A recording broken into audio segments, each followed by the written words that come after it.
All right, welcome back to another practice tips video. This week we are talking about the bedroom guitarist. And this is something I see a lot of people call themselves. These are the guys and gals who have the skills. They've worked up the skills, they've put in the hours, and maybe they are kind of at that just above beginner intermediate phase or all the way through the intermediate phase, sometimes even in the more advanced phase. And just can't get themselves to play in front of people and actually go out there and gig or just perform to family and friends. And this is a very, very, very common plateau that I see. And what I kind of boil it down to really ultimately is fear.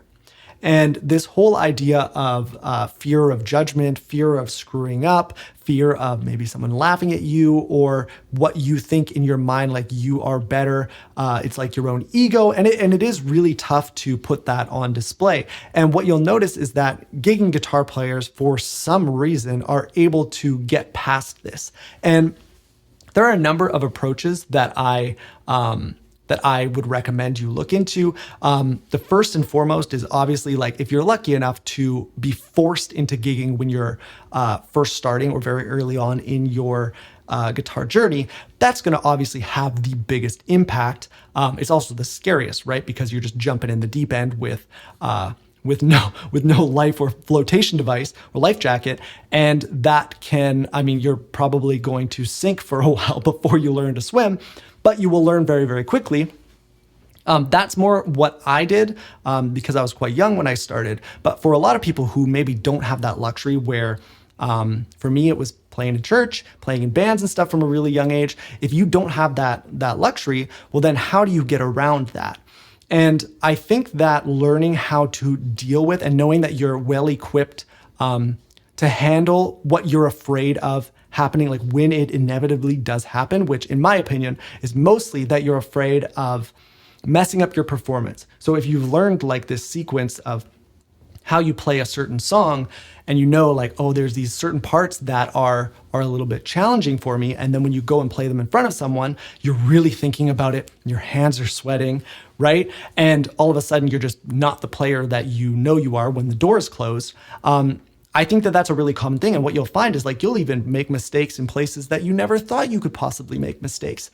And this would be the same if you're just filming and recording yourself.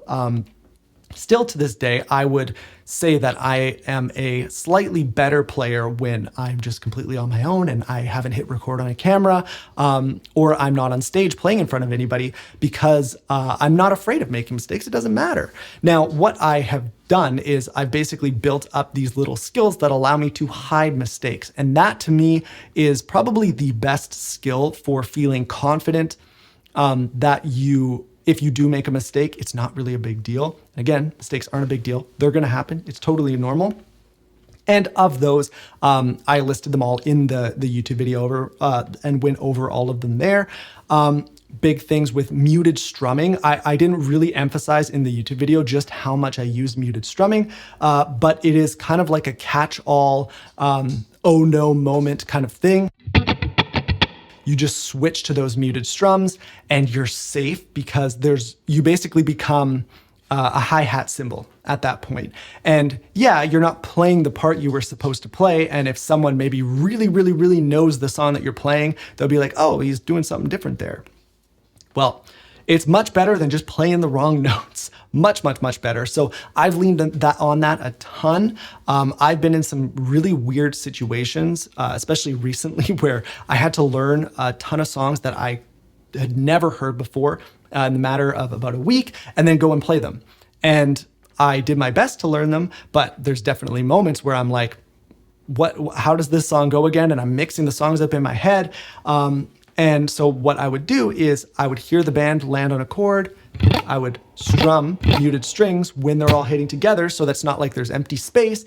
And then I would be able to tell what that chord is, and then I would make my adjustment and land on the chord with the rest of the band. Now, you don't want to overdo this, but for me, it's really, really powerful. And I think also, like, having a lot of knowledge of what's happening behind the scenes. So knowing that when I'm in the key of C major, everything that's happening is gonna be in the key of C major. That eliminates a lot of other stuff I could possibly get distracted by.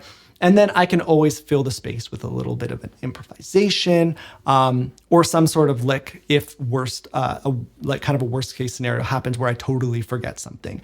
And for me, being equipped with these skills has basically just made it so that I don't really get nervous or worried, even if I don't know a song very well, because I have so many tools for getting around it. So I do have another video that was just 100% focused on how to deal with making those mistakes. So I can't remember what the name of the YouTube video is.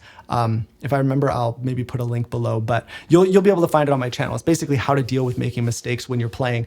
And it goes a little bit deeper into each of these individual things. You might find pretty helpful, but ultimately, it's about building up that confidence and just learning to not be afraid. That comes with getting out there and playing, and then being well equipped for the situation. When you know for sure things are going to go wrong, how are you going to deal with it?